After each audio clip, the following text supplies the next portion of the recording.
Hey there, viewers. Have you ever taken a wrong turn at night and felt something wasn't right? Like the road itself didn't want you there? If you've driven those empty stretches, you know that feeling. One truck driver just issued a chilling warning about certain back roads in Texas, and after hearing what he's seen, you might think twice before heading out after dark. Let's get into it. Chapter 1. The Man Behind the Fence. I don't even know if this will count for anything. Maybe it won't. Maybe it'll get tucked into some thick-ass manila folder labeled mental breakdown or fatigue hallucination and left to collect dust next to half-empty coffee cups and other cases folks didn't want to deal with. That's what the cop said. Trauma shock, or something real clean like that. But it ain't clean. It's not tidy like they want it to be.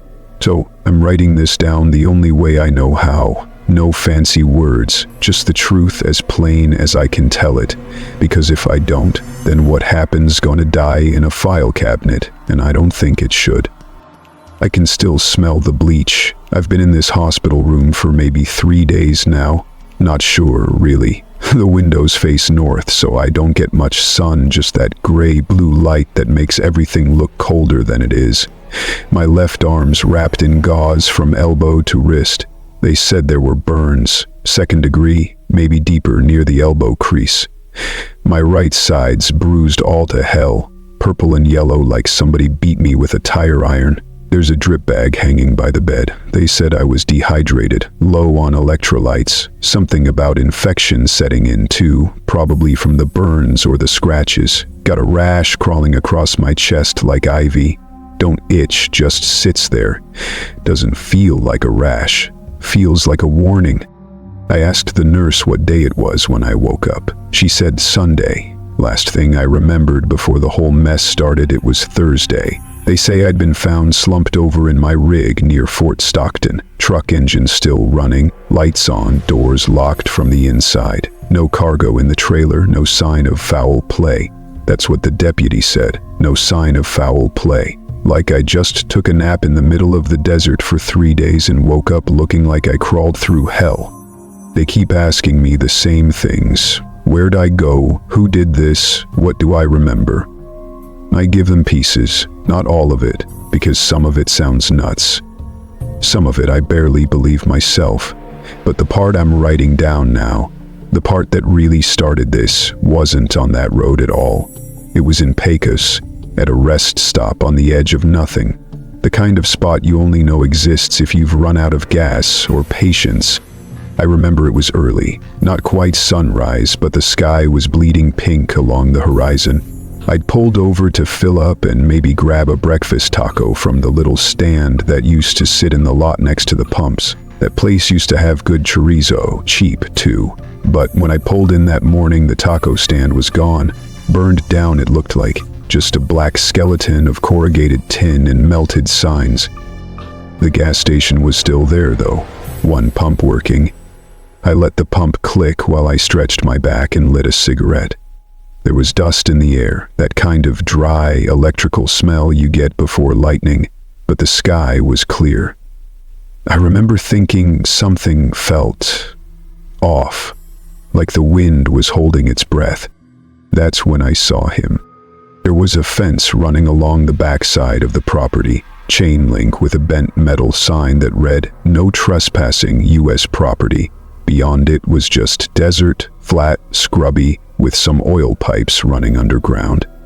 But he was standing just behind the fence, not moving. I didn't hear him walk up.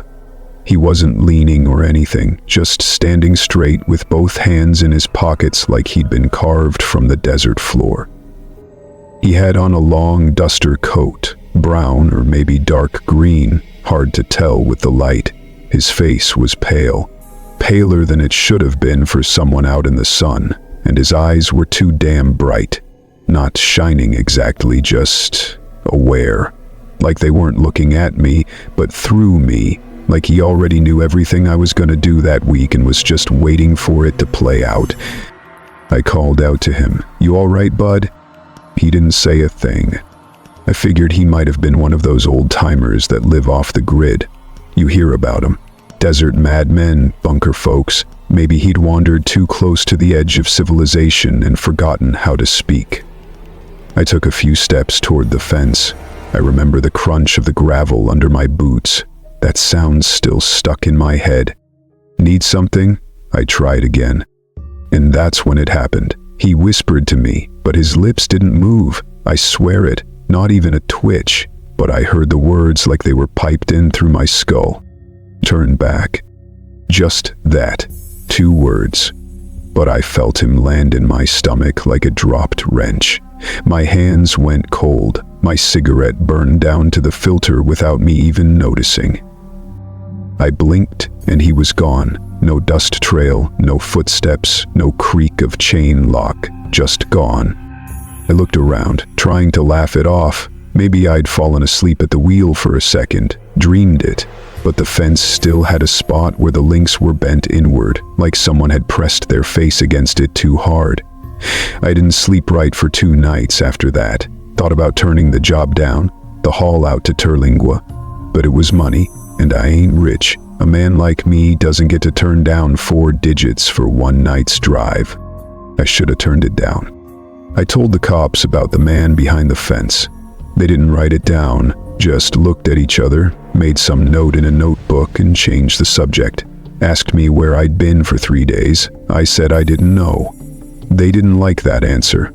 A younger one, Deputy Flores, I think, got right in my face, started asking if I'd been drinking, if I'd taken something. Said I might be a danger to myself. They called a psychiatrist. He's supposed to come tomorrow. They think I'm gonna say I saw aliens or the devil or God knows what out there. But I ain't crazy. I know what I saw. And it didn't start with lights in the sky or monsters in the woods. It started with that man behind the fence. And I was too proud to turn around. Chapter 2. Cargo. 17. It was 2 nights before I ended up in that hospital bed, though at the time, I didn't know I was driving straight into the worst stretch of road I'd ever seen. After Pecos, after the man behind the fence, I had every reason to call it quits. My nerves were all twisted up like a rusted chain, my stomach flipping even when I wasn't eating anything. But like I said, a man like me doesn't turn down a solid payday, especially not one that comes in cash and doesn't ask a lot of questions. I rolled into the Fort Stockton freight yard around 10:45 p.m. That place was always a mess of motion, rigs coming and going, forklifts buzzing around like ants with too much caffeine. But that night, it was quiet. Too quiet. Not ghost town quiet, but controlled quiet. Like someone had told everyone to clear out early but hadn't said why. I pulled up to the rear dock, parked beside a single overhead light that flickered like it couldn't make up its mind. No other trucks in the lot, just a line of fresh tire tracks and the gravel that led out the opposite gate. Someone had been there recently, but wherever they were headed, I never saw them again. The dispatcher was a short man with a thick gray mustache and sunburnt skin that looked like it had been sanded down by the desert wind. He wore a red polo with no name patch and had the kind of eyes that never made full contact with yours. He was already standing at the dock stairs when I hopped out. No handshake, no clipboard, just a folded set of documents in one hand and a set of keys in the other. "You're the one from Midland, right?" he asked, voice dry as the gravel underfoot. I nodded. "Yup, got the call this morning." He looked past me, like he was checking to make sure I was alone. Then he handed over the papers. The top sheet was a simple routing manifest. The pickup address was stamped with a Fort Stockton yard code, and the drop-off was listed as Station 5, NMC Compression Facility, Terlingua, TX. No street name, no operator's name, just coordinates, latitude, longitude. That was it. The only other line of interest was a boxed instruction printed in bold black ink. Route must be followed as is. No deckers. I glanced up at him. "You want to explain this?" He didn't smile. Didn't blink. "You follow the GPS we give you. Don't rely on your own. You'll lose signal out there." "What's in the load?" I asked, flipping the page. He hesitated. A flicker, just a moment, but enough to notice. Cargo 17. That's not a description. He glanced over his shoulder toward the dark edge of the yard. Doesn't need to be. That rubbed me wrong. Every hauler knows you gotta know what you're moving. Hazards, weight class, insurance coverage. But the paperwork had all the proper DOT stamps. Legal, as far as I could tell. Still, I pressed. What am I moving here? Chemicals? Equipment? He finally locked eyes with me, and I didn't like what I saw in his face. It wasn't fear exactly. It was deeper than that. Worn in. Like someone who'd been sleeping next to a rattlesnake for so long he stopped jumping when it hissed. It's sealed. You don't touch it, you don't open it, you don't stop. Unless you absolutely have to. Get it to Station 5 before sunrise. That's it. And if something goes wrong? He didn't answer that. Just turned and walked off toward the office. Door slammed shut behind him, like the whole conversation had never happened. The crate was already loaded into my trailer. I hadn't heard or seen it happen, but there it was when I climbed up to check. Took up a little more than a third of the space, about 7 feet long, 3 feet wide, and 3 feet high. The whole thing was matte black metal with no markings, no labels, no visible latches or hinges, just riveted plates and 4 steel clamps holding it to the rig floor. When I leaned closer, I heard it. A hum. Not mechanical, not like a fan or a pump. It was lower, softer, almost like something vibrating beneath the surface. Like pressure on a pipe, or air trapped under glass. I touched the side. Cold as a tombstone. For the first time that night I thought about leaving, just walking away. But when you've been living off truck stop food and sleeping in parking lots to make ends meet, money talks louder than common sense.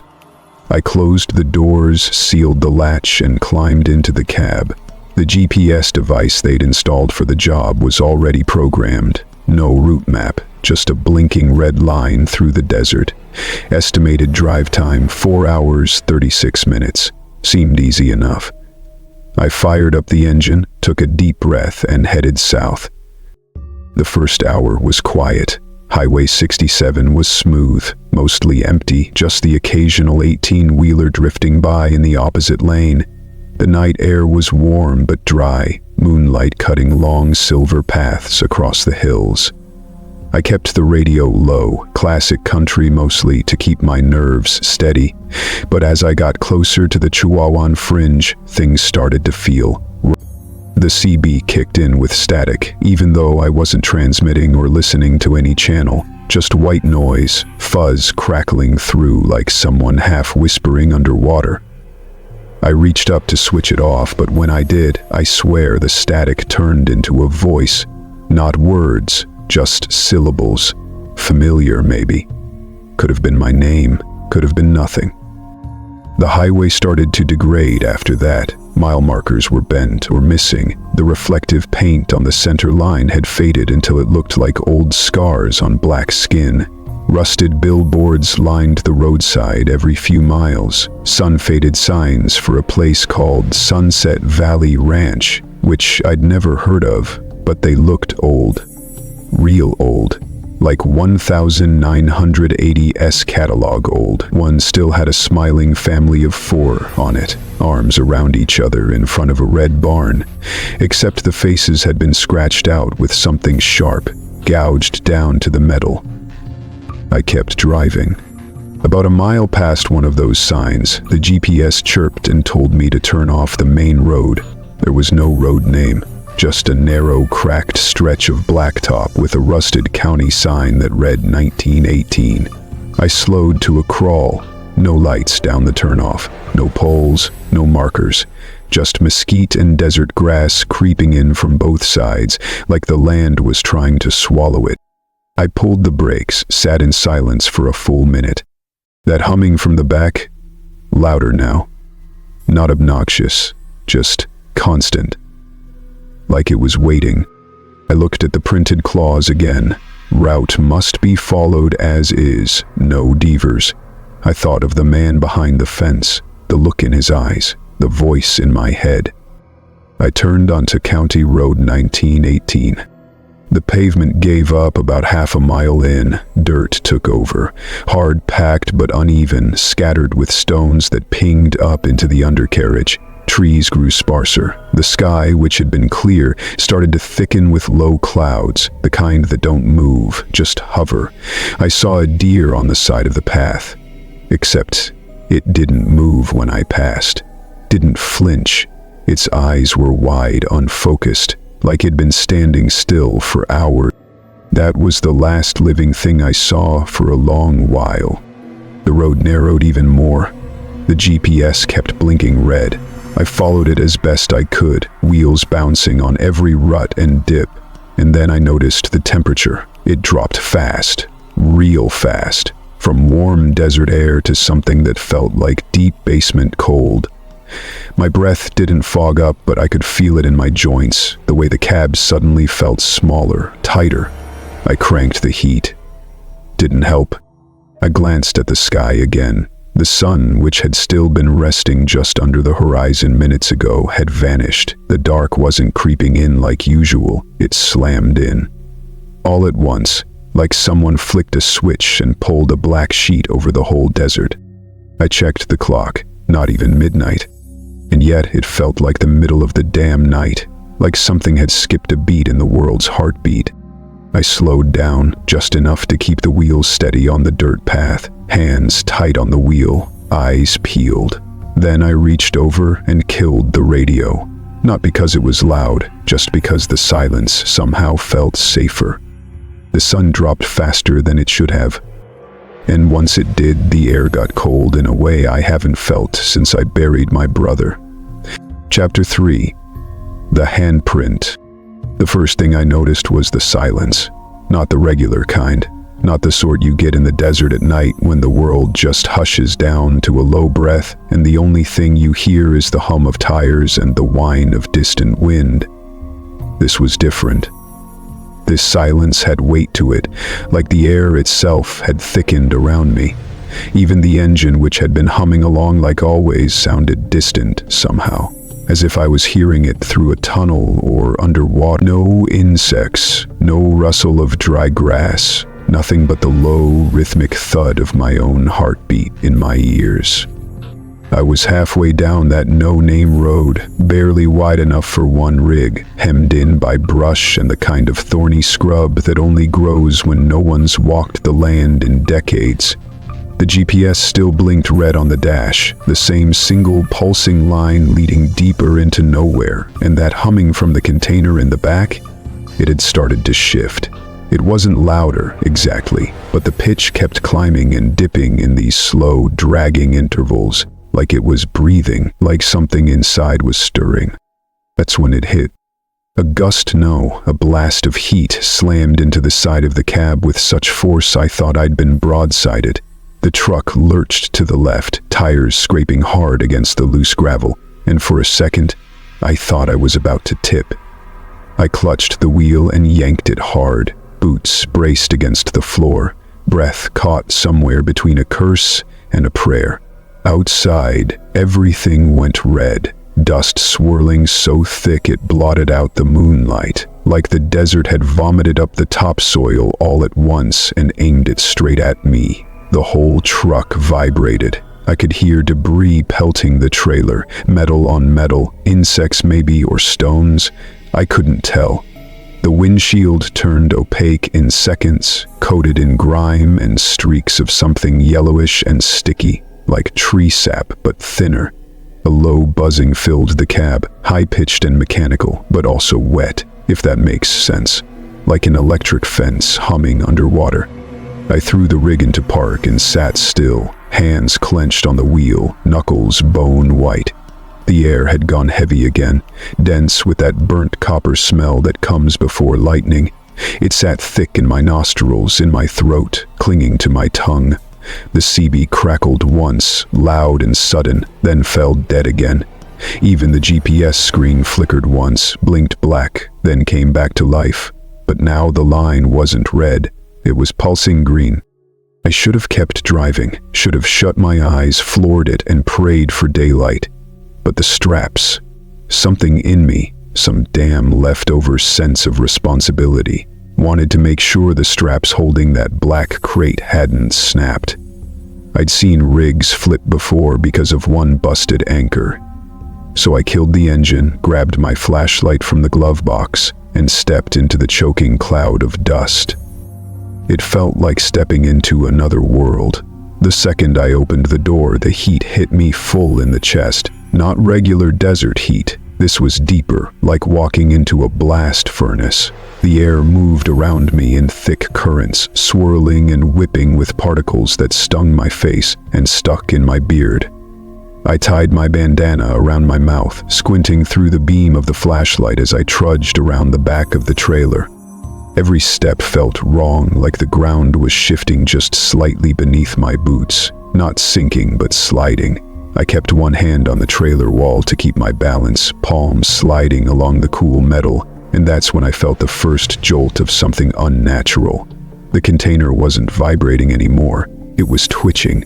Not all the time, just in these subtle off-rhythm shivers, like the frame was reacting to pressure changes from the inside. I knelt by the wheel well, checked the strap tension. All looked fine, no snapped metal, no shift in the load position. But then the flashlight swept across the right side of the crate, and I saw it. A handprint. It was burned into the metal, not painted, not smudged, burned. The flesh must have been searing hot. There was blistering around the edges of the mark. The metal warped inward slightly where the fingers had pressed down. The hand was long, longer than mine, with fingers that looked like they had one too many joints, and the palms stretched in a way that didn't make sense, like the anatomy had been rearranged just a little off from human. But it wasn't just one. Faintly, just behind the first, was another imprint, smaller, like a child's. Less pressure, but just as charred. I staggered back, dropped the flashlight. It bounced once on the dirt and landed face up, casting jagged shadows against the side of the trailer. I picked it up with shaking hands and pointed it again, but the second print was fading, almost like it had never been there. The main one remained, though, clear as day. That's when the ringing started, a sharp, clean whine in my ears, like someone had struck a tuning fork against my skull. It started low, then climbed steadily until it was the only thing I could hear. The wind, the dust, my own breath, it all got swallowed up by that piercing sound. I dropped to one knee, palm pressed against my ear, but it didn't help. In fact, I swear I could hear something in the tone words maybe, or syllables, twisted and stretched like someone talking through a fan. My name floated up in it once, just once, soft and drawn out. I know it did. I scrambled back into the cab, slammed the door shut, tried to shake it off. The windows were covered now, film of dirt and insect carcasses pasted against the glass like someone had sprayed glue and driven through a plague. I turned the key. The engine choked once, twice, then roared to life. The ringing faded, replaced by the sound of my own blood rushing through my ears. Then the radio came on by itself. I hadn't touched the dial, hadn't flipped the switch, but the speakers crackled to life with a soft, warbling hiss, and through it came a voice I hadn't heard in almost 10 years. My mama's voice. She died in 2014. Stroke hit her while she was hanging laundry behind the old trailer we grew up in. I wasn't there. Got the call late, missed the service because I was stuck halfway to Baton Rouge with a busted axle. But there she was now, clear as crystal, like she was sitting in the passenger seat again, on one of those old Sunday drives when I was a kid. "Don't stop, baby," she said. "Keep on going now." The voice faded, swallowed by static, then returned. "You hear me, son? You don't stop again." Tears blurred my vision, not from sadness, pure, solid fear, because whatever this was, it knew what she sounded like. It knew what she used to call me. It knew how to say it just right. The kind of voice that gets under your skin, softens you up. I flipped the radio off, hard, Silence returned, but I wasn't alone. Something brushed against the mirror on the driver's side. Not a hard knock, not a bang, just a slide, like someone dragging their hand gently across the glass. I didn't look, couldn't bring myself to, just stared straight ahead and eased the rig back into gear. The tires spun once in the dust before catching, and we lurched forward into the blinding fog. I drove faster, as fast as I dared on that narrow road. Visibility be damned. The container clanged once, metal shifting hard. But I didn't stop. Not this time. My fingers were white against the wheel, breath coming in short gasps. The GPS screen flickered again, and now the line had vanished. Just a black screen with a single red dot blinking at the top corner. It didn't move. I didn't know if I was still on the right route, but I didn't care anymore. I just wanted distance, space, light, anything but the thick, pressing dark that now sat heavy across the land. Up ahead, lightning forked through the sky. No thunder followed. The light didn't even reflect properly, just a brief white cut in the clouds, then gone, like it had never happened. Behind me in the mirror, I saw the trailer shudder. I told myself it was the road, just the road. But then I saw it, the faintest flicker of light inside the container.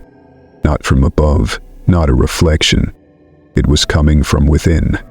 A dull greenish pulse, not steady, like breathing. It glowed once, faded, glowed again. I gritted my teeth and kept my eyes forward. The wind stopped as suddenly as it started. No transition. 1 second it was a howling wall of heat and dust, and the next, dead calm. Still enough that I could hear the click of the turn signal I didn't remember flipping on. I reached to turn it off, and then from inside the container, I heard something knock. Once, then twice. Chapter 4. The gas station without doors. The fuel light blinked on sometime after the knocking stopped. I'd been driving blind for hours by then, deeper into what felt like a place that shouldn't exist, past dry riverbeds and crumbling road markers half buried in sand, past juniper groves twisted by wind and time, past rusted-out mailboxes that looked like they hadn't been touched in decades. There was no shoulder to pull off onto, no place to turn around even if I dared to. The GPS had stopped giving me directions around midnight. Not that I could tell exactly when the clock on the dash had started blinking. Stuck at 11:41. I must have passed the same crooked windmill at least 3 times, though the road never once doubled back. I stopped trusting anything on the dash after that. I'd cut the headlights for a stretch just to see if the moonlight could guide me better, but it hadn't. The clouds had returned, thick and low and gray like storm smoke, though not a drop of rain had fallen. Every now and then I thought I saw shapes moving alongside the truck, long, slouched figures that slipped between the cactus and brush. But whenever I looked directly, there was nothing, just space and dark and the sound of the wheels grinding over bone-dried dirt. I knew I was running low on diesel. Could feel it in the way the engine started to hesitate on the inclines, the subtle cough when I accelerated too quickly, but there hadn't been a single gas station or rest stop since I left the paved road, and the last building I passed had been a collapsed barn with a tree growing through its center. It was well past the point of turning back when I spotted it. It came out of the dark like it had been waiting for me. A single squat building, squarish and washed in yellow light, sitting right off the side of the road where a gravel turnoff curved into a clearing. No sign, no brand, just a gas station, clean and glowing in the middle of nowhere, like it had dropped from the sky and landed perfectly upright. There were pumps, 2 of them, ancient but spotless, chrome nozzles, glass displays, the kind of old-school setup you might see in a museum or on a postcard. Not out here, where the nearest phone line was probably buried under 30 miles of dead rock. I coasted the rig in on instinct, already knowing something was wrong. The container in the back had gone quiet again. No hum, no glow, just cold stillness. That should have been a relief, but it wasn't. It felt like the silence you get when a rattle stops in the brush, right before the strike. I pulled up beside the pumps, engine ticking as it cooled. The light overhead was too bright, too white, casting everything around it into hard, unnatural contrast. The shadows beneath the truck didn't look right. They twisted away from the tires in angles that didn't match the light source. I climbed out of the cab, boots crunching on gravel that looked freshly laid, like someone had raked it that morning. There was no dust, no desert smell, just a sterile, faintly sweet scent, like antiseptic or hotel soap. I walked toward the storefront. That's when I noticed the windows, or the lack of them. There were none. Not a single pane of glass, just flat beige walls, evenly lit from within, and a door that wasn't a door. No handle, no frame, just a faint line in the wall that hinted something might swing inward, though it didn't look like it had ever been touched. I should have walked away right then, should have gotten back in the truck and driven until the engine quit under me. But my legs kept moving. I walked up to the false door and stood in front of it, close enough to smell the cold air leaking from the gap. It wasn't like the desert outside. It was artificial, cooled, processed, untouched. Then, without a sound, the line in the wall cracked open, and a narrow hallway stretched out in front of me, lined with tile that looked slick and wet, but didn't reflect anything. I stepped in. The hallway flexed behind me, the opening closing in a blink. No door, no knob. I was inside. The temperature dropped by at least 20 degrees. The air felt heavy with moisture, like I'd walked into a meat locker. The walls were an off-white shade that hurt to look at too long, like hospital paint left to yellow. Soft music played from somewhere, a warped melody that tried to be cheerful, but kept hitting wrong notes, warbling off-tempo like the cassette was dying. I followed it, boots echoing unnaturally loud against the floor. The hallway opened into a store, more like a showroom really. Bright fluorescent lights buzzed above long rows of metal shelves, all perfectly stocked, not a single item out of place. The labels were generic: chips, soda, meat product, like they'd been made by someone who'd seen a grocery store once but didn't understand how they worked. I reached out and touched a can of cola. It was room temperature. When I moved my hand, it fell off the shelf, hit the floor, and bounced once. A second later, another can fell. Then another. Same rhythm, same bounce, like it was on a loop. The bell above the door dinged. Except no one had walked in. The entrance hadn't opened. It didn't exist. Then it dinged again, and again. I turned slowly, my spine locked tight, and saw something that made my throat close up. I was standing behind the counter.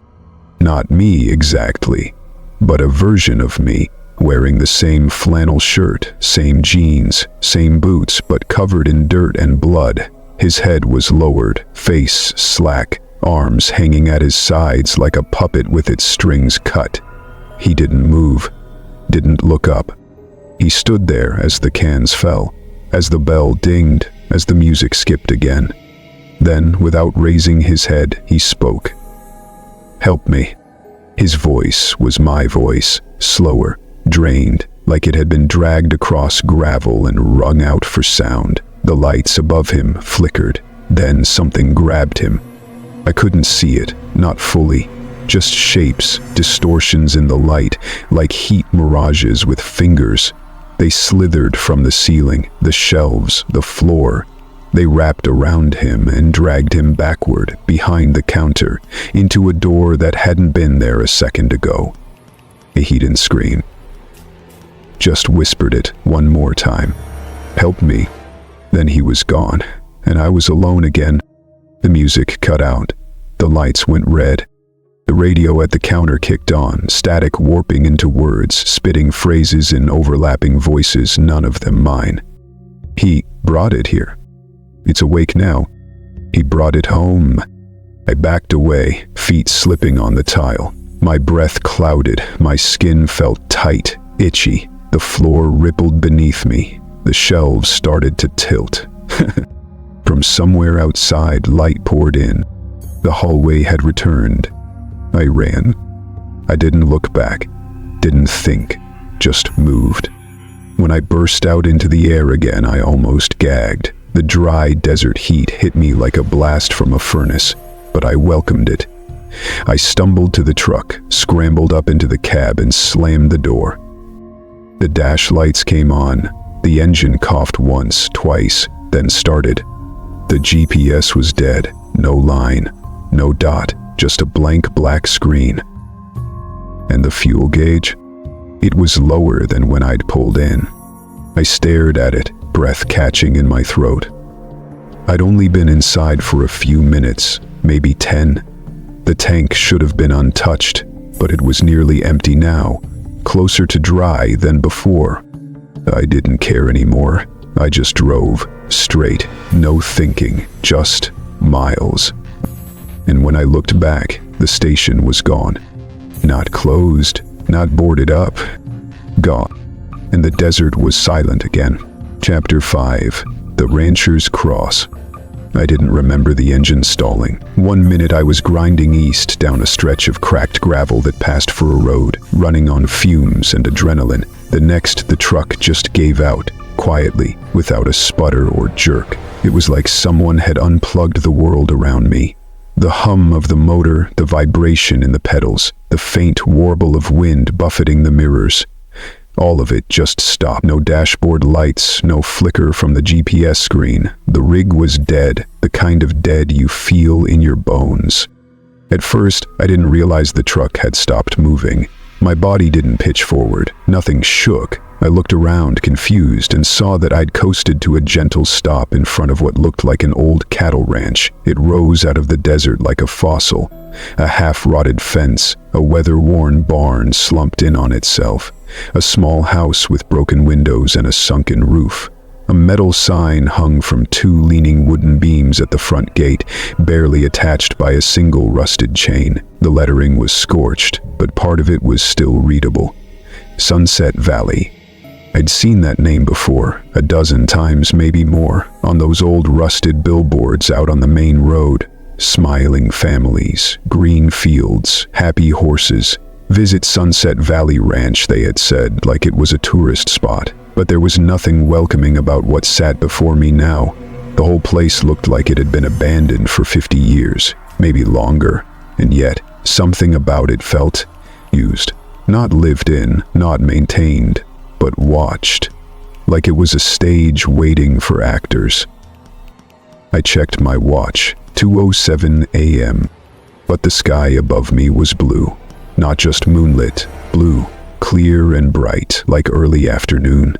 The sun wasn't visible, but its light was everywhere, casting soft shadows across the ground.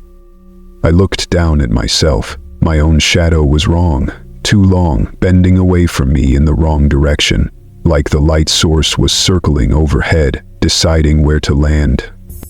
I stepped out of the cab. The air had shifted again, not hot, not cold, just still. That uncanny stillness that makes your skin crawl even before you know why. No sound from the engine cooling, no wind through the scrub, just silence and blue sky and the smell of burnt dirt and grease. I walked through the front gate. It didn't creak, it didn't even move, just stood open like it had been waiting for me. My boots crunched across brittle gravel, then packed earth, then something softer, dried grass maybe, or old hay. As I got closer to the house, I saw a flicker of movement behind it. Orange light, faint and low, dancing like a fire. I followed it. There was a clearing behind the house, ringed with stones, and in the center sat a small fire pit, crackling low with clean blue flames. No wood, just heat and light. Sitting beside it on a rusted metal chair was a man, old, thin, wrapped in a long, faded duster and a scarf tied loose around his neck. His boots were caked in dust and dried blood. His hands were folded across his lap. He didn't look up as I approached, just stared into the fire like he was watching a movie I couldn't see. Around him were dozens of small wooden crosses, except they weren't made of wood. Bone. All of them. Rib bones, leg bones, some small like a dog's, some longer than anything I'd ever seen in a living creature. The crosses were planted in the dirt in a perfect ring around the fire. Not a single one was broken or cracked. He spoke without looking at me. "It stops here." His voice was dry but clear, like wind over an empty road. I stood still, unsure what to say. He nodded toward the fire. I said. For a while we didn't speak, just listened to the flames, watched them rise and fall. Then, softly, he began. "I lost my daughter in 71, not to sickness, not to crime, to this. Same road, same cargo, different number, different truck, but same thing." He glanced sidewise at me. His eyes were dark but steady. "You're not the first, you won't be the last. They send one every 10 years or so, maybe 12, depends on how long it sleeps." I swallowed hard. "Who?" He ignored the question. "They used to use military rigs, convoys, black ones, no plates, no flags. Back then it was easier, nobody asked questions. But those roads are gone now, washed out, buried. So they use us." He nodded at me again. "People like you. People that need the money." I didn't know what to say. My hands were shaking in my lap. The fire didn't throw off any heat, just light. Cold, blue light that made the bones around us gleam like polished ivory.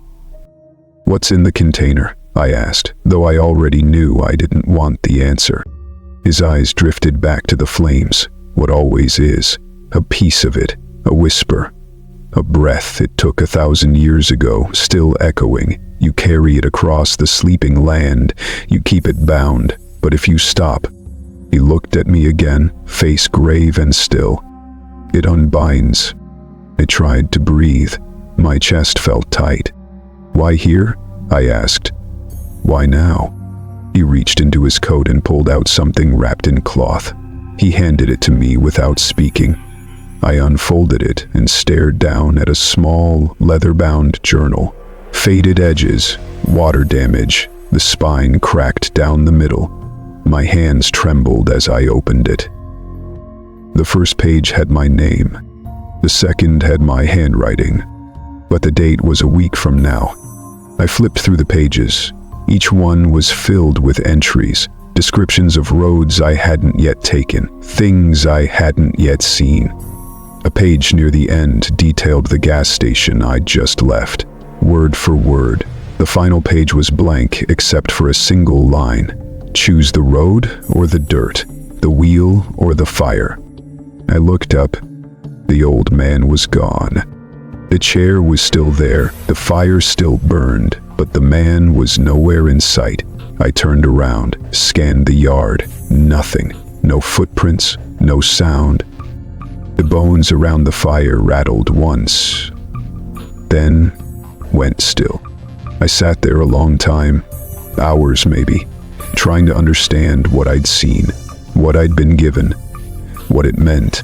When I finally stood, the sky was still blue, the shadows still wrong, but the way back to the truck was clear.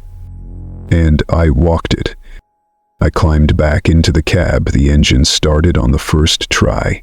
The GPS blinked once, then came back to life, the red line glowing like a fresh wound. I looked back at the ranch one last time. The fires still burned in the clearing. The bones still stood in their circle. I chose the truck, and that was the last real choice I ever made. Chapter 6, The Unbinding. I never meant to drive that far past the edge of what's real. I don't know how else to put it. Somewhere between that ranch and whatever was waiting in the miles ahead, the world started breaking down like old wiring, sparking at the seams. Roads didn't feel like roads anymore, and time stretched thin as plastic in the sun. When I climbed back in the cab and turned the key, I wasn't starting the engine. I was lighting a fuse. There was no warning, no tremble in the air, no whisper from the wind. just that red line on the GPS, pulsing like a heartbeat that didn't belong to me. The truck started easy, smoother than it had in days. The hum beneath my seat settled into a low rhythm. It almost lulled me back into focus, like the calm before a storm that doesn't announce itself with thunder, just steps up behind you and lays its cold hand on your shoulder. The tires rolled easy over the gravel, though I couldn't tell if the path had widened or if the land had shrunk in around it. Everything past the headlights was void, no trees, no signs, no fences or rocks or animals, just empty black, like the world had been erased ahead of me. I drove like that for a while. Could have been minutes, could have been hours. Time had gone soft again, bleeding at the edges. My watch had stopped. The GPS gave up trying. The fuel gauge flickered in place like it couldn't decide if I was empty or full. The only thing I knew for sure was that the crate in the back had started to hum again, louder now, higher in pitch, like something inside was being shaken loose. It didn't start with a bang. No sudden jolt or crash or tire slip. It started with light. A thin, white crack along the bottom edge of the rear-view mirror. Not reflected light. Real light, seeping in from the edges of the cargo hold. It pulsed once, then held, bright enough to cast long shadows inside the cab. Shadows that twisted upward instead of down. My eyes burned. I tried to look away, but my body locked up, hands welded to the wheel. A noise followed. High-pitched, constant, like metal screaming underwater. Then came the vibration. It moved through the frame of the truck like an earthquake packed into steel, every bolt and bracket groaning under pressure. I heard the cargo clamps start to pop, one after the other, like a zipper being torn open by a giant's hands. And then it got quiet. A silence deeper than death. No wind, no hum, no engine, no breath. It was like sound had been vacuumed out of the world, like someone had punched a hole in the fabric of everything and left me dangling there in the stillness. My ears rang with the absence of noise. The pressure in my skull built until it felt like my brain was pressing against the inside of my skull, trying to escape. I blacked out. Just for a second, maybe less. When I came to, the road was different, narrower. The sky above was black, but not night, just empty. The stars were gone. There was no moon, no clouds. The headlights only lit up a few feet ahead before the beam got swallowed. The edges of the path curled in like fingers. Road signs bent back toward me like they'd been watching me pass for hours and were tired of waiting. I looked in the mirror. The container was open. Its doors hung wide. The hinges melted and warped like plastic in a fire. Steam or smoke or something like breath spilled out in long curling ribbons. Something had stepped out. At first I couldn't tell what I was seeing. The thing was tall, hunched, humanoid in the loose sense of the word. It had limbs, arms, legs, a head, but everything was off. Too long, too thin, like someone had stretched it out and forgotten to stop. Its skin shimmered like oil on water, colors shifting just beneath the surface, blues and greens and sickly purples. No eyes, just pits. Its face twitched, reshaped itself second by second, features rising and falling like clay under heat. Then it spoke. The voice came from everywhere at once, from the radio, from the mirrors, from the static in the engine, from inside my head. It was my mother's voice again. Then my brother's. Then a girl I dated back in high school whose name I hadn't said out loud in 20 years. Each voice cracked and bent, overlapping like they were being played on 100 tapes all at once, all warped from heat and age. "We are yours now." I grabbed the pistol from under the seat without thinking. I hadn't used it in years, but it still had 6 rounds in the cylinder. I leveled it at the thing through the rear-view mirror and pulled the trigger. The click echoed, but nothing happened. The thing moved.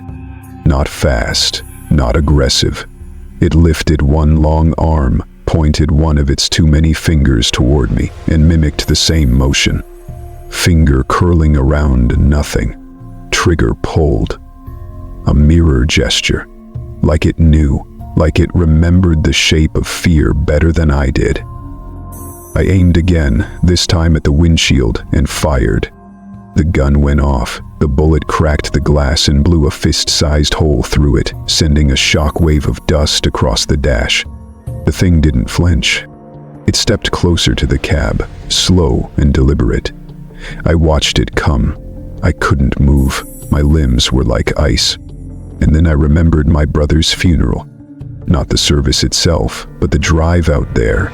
West Texas, dead heat of July, sun burning so hot the road rippled like water.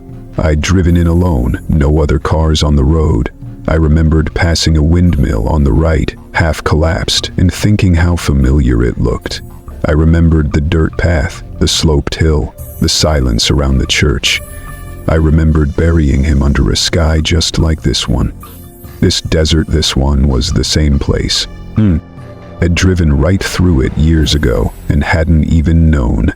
The land had been waiting, watching, choosing. The thing stopped at the side of the truck, placed one hand on the mirror. The glass didn't reflect it. It didn't reflect anything. Just a black space, like the world ended at its touch. It leaned in. "Thank you," it whispered, voice layered with every version of myself I'd ever buried. Regret, anger, shame, they all spoke at once. "You brought us home." The road began to shift again. The path curled in behind me, folding like paper. The signs all turned to face me, every one. They didn't say anything, just blank metal, pointed right at the cab like they were judging me. The engine roared on its own. The wheel turned without me. The world lurched, and when I looked again, I was the one in the crate. Looking out. Chapter 7. The Return Route. I came to with sunlight bleeding through the cracked windshield, soft and golden, like the world had just been washed clean. The air smelled like dust and motor oil, not the stinking, charged scent of whatever had followed me for the last few nights. I was upright in the driver's seat, hands resting loose on the steering wheel, engine purring like it hadn't coughed and sputtered its last breath hours ago. There was no sign of the storm, no sign of the road folding in on itself, no impossible sky or wrong-colored fire. Just daylight, heat rising off the hood, and a long stretch of cracked asphalt winding gently through the flats. The crate was gone. I didn't need to open the trailer to know it. I could feel it in my bones, like a weight had been lifted off my chest, but something heavier had taken its place in my stomach. The truck felt lighter too, moving smoother than it should have, like the laws of friction had given up trying to keep me grounded. I checked the mirrors. No sign of pursuit, no shadows. But the road looked familiar, not just in the way all highways tend to bleed together in the rear view. I knew these turns. The rise of the hill up ahead, the shape of the mesquite tree leaning east. I was going back the way I came. The return route. I didn't remember turning around, didn't remember looping back or taking any exits or pulling a wide turn. I just was, headed north now, back toward Fort Stockton, back toward the yard where this all started. The red GPS line had vanished entirely. The screen was blank, not off, not broken, just blank. A soft gray void with no instructions, no coordinates, no blinking heartbeat of direction. The cab was warm. The air didn't feel unnatural anymore, just thick with sunlight and the scent of warmed-up vinyl. I should have felt relieved. I should have welcomed the return to normalcy, but nothing inside me felt calm. If anything, the silence now felt worse than before. At least before, I knew something was watching. Now I couldn't be sure it wasn't riding along. I reached for my phone and checked the bars. 3, enough. I dialed the dispatch number from the slip I'd been handed back at the yard. It rang once, then picked up. No voice on the other end, just static. I said hello 3 times. Then I heard it. My voice, not repeating what I just said, not echoing, just speaking, flat and mechanical. Cargo 17 delivered, route sealed. The line went dead. I stared at the phone for a long minute, then set it down like it had caught fire. My voice hadn't just sounded like me. It was me. Same cadence, same lazy West Texas drag, but hollow, like I'd recorded it during a fever dream, then wiped the memory clean. I replayed it in my head over and over, hoping for a crack in the illusion, something to prove it was a prank or a malfunction. Nothing came. The crate hadn't been a prisoner. It had been a guide. I'd delivered it. Wherever it wanted to go, I'd taken it. Through forgotten routes, through the holes in the seams of the world, through terrain nobody else would willingly drive. That clause in the contract route must be followed as is, wasn't for my safety. It was for its freedom. I was the key. The delivery boy, the lockpick with a diesel engine. I saw the gas station around the next bend before I even realized I was looking for it. Same shape, same footprint, but different now. Burned, half collapsed, the roof sagged in on itself. The outer walls were blackened with soot. One of the pumps had melted into a hunk of slag, the other twisted sideways like it had tried to crawl away before it gave up. There was no glow this time, no blue-white light, just daylight, revealing every scar the building had suffered. I didn't want to stop, but my foot eased off the gas anyway. I pulled in, tires crunching on the same gravel, now scorched and loose, like it had been churned by machinery or worse. The cab door groaned when I opened it. I stepped out slowly, boots crunching as I walked toward the hollow shell. A low wind blew through the broken frame, lifting ash and embers that never fully cooled. The air smelled like burned plastic and rust. Someone stood by the door. I hadn't seen him at first. He blended into the shadows like furniture, hunched and still. His coveralls were stained and torn, the name patch burned away. His left hand was missing 3 fingers, jagged stumps wrapped in dirty gauze.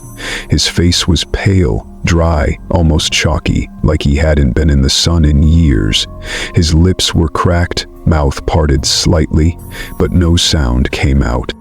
I stepped closer. "You all right?" He didn't move, just raised his remaining hand, something clenched in his grip. A folded map. He held it out, slow and deliberate, like it weighed more than his arm could handle. I took it without thinking. The second I did, he turned, walked back into the wreckage of the station, and disappeared behind a half-collapsed wall. I followed, or tried to, but when I turned the corner, he was gone. No footprints, no exit, just broken tile and the lingering smell of burnt oil. The map was old, real old. Yellowed paper folded so many times it was fraying at the creases. There was no title, no legend, just roads. Hundreds of them, spider webbing across the page in ink so fine I had to squint. Some were labeled, most weren't, but the line I'd taken was there, marked in red. A perfect arc from the yard in Fort Stockton down through the desert, past the ranch, the station, and onward into a blank stretch of map with no border. But the return path, the one I was on now, wasn't drawn. I flipped the map over. Nothing on the back, just a smear of black ash and the faint outline of a palm print burned into the paper. I climbed back into the cab, set the map beside me and started the engine again. The gauges all worked now. The fuel tank showed half full. The clock ticked like normal. The sun climbed higher, casting sharp shadows against the dash. I kept driving. No signs told me where I was headed, but the truck knew. The GPS blinked to life once more. Not a map this time, just a word. Handoff. I didn't know what that meant, not fully, but my gut did. I wasn't going back to Fort Stockton. Not really. I was headed toward the next stop, the next relay point. Whatever had come through me, Whatever had been riding in that crate wasn't finished moving. It had more road to cover, and I'd been chosen to pass the baton. Or maybe the infection. Maybe both. The radio buzzed again around midday. I didn't touch it. Didn't need to. It spoke in my voice, just once. "Stand by, host acquired." I didn't scream. Didn't cry. Just kept driving. Because deep down, I knew the crate was never the real cargo. The real cargo was me, and now something else was riding inside. Chapter 8. The New Map. They say when you've been in one hospital room, you've been in them all. Same white walls that reflect too much of nothing. Same bland ticking clock. Same antiseptic stink curling up your nose no matter how much they mop the floors. But this one feels worse. I can't explain why exactly. It's not colder, not louder, but it's like the walls remember what came before me. Like they've been waiting for me to arrive so they could lean in close and listen.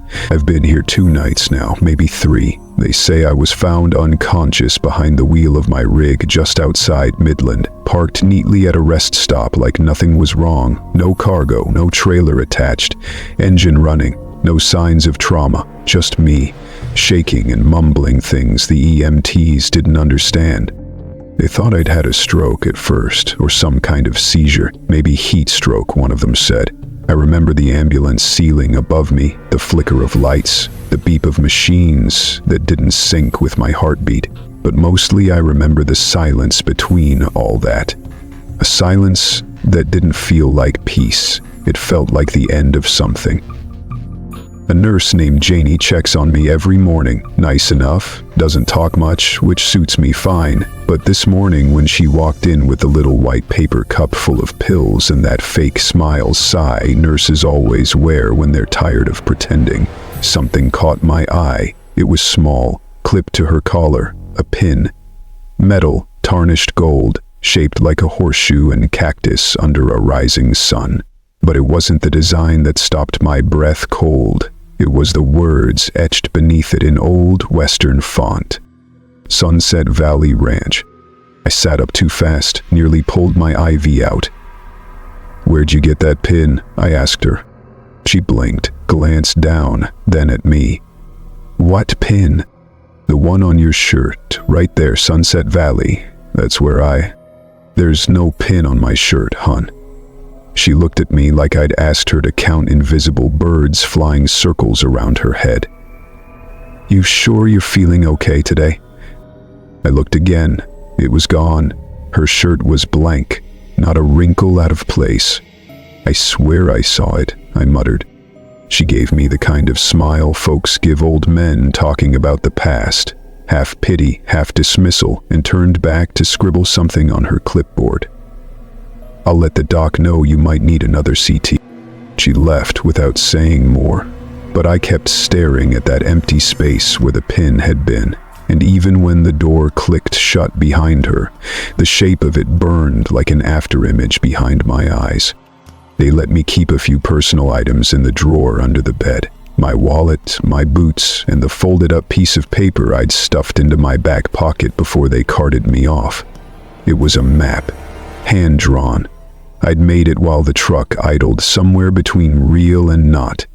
I'd traced the route from Fort Stockton to the compressor station, marked every wrong turn, every impossible place, every silence too loud to ignore. I don't remember drawing all of it. Some of the marks looked like they'd been scrawled by someone else, letters slanted sharp like they were etched in panic. I unfolded it now, smoothed it against the blanket on my lap. Something new had been added. Another red line, this one branched northeast, cutting through Arkansas and sweeping up into Missouri, curling like a snake across counties and dead towns I'd never heard of. The line ended in a black dot, larger than the others, next to a name I didn't write. Hollow Creek. A town, maybe? A station? Maybe just a place like the ranch. No details. Just the name. The pen strokes were mine. I recognized the pressure points where I'd pressed too hard, the loop of the G at the end, but I hadn't drawn it. My breath hitched. I ran my hand over the paper, hoping maybe it was smudged, or some old stain that happened to look like a line, but it wasn't. The ink bled sharp and fresh. I wasn't done. The door creaked a while later, just as the sun dipped past the edge of the blinds and filled the room with that dim orange light that turns everything the color of old photographs. A man stepped in, hat in his hand, badge glinting on his belt. Sheriff's department, dusty boots, thick mustache, the whole look.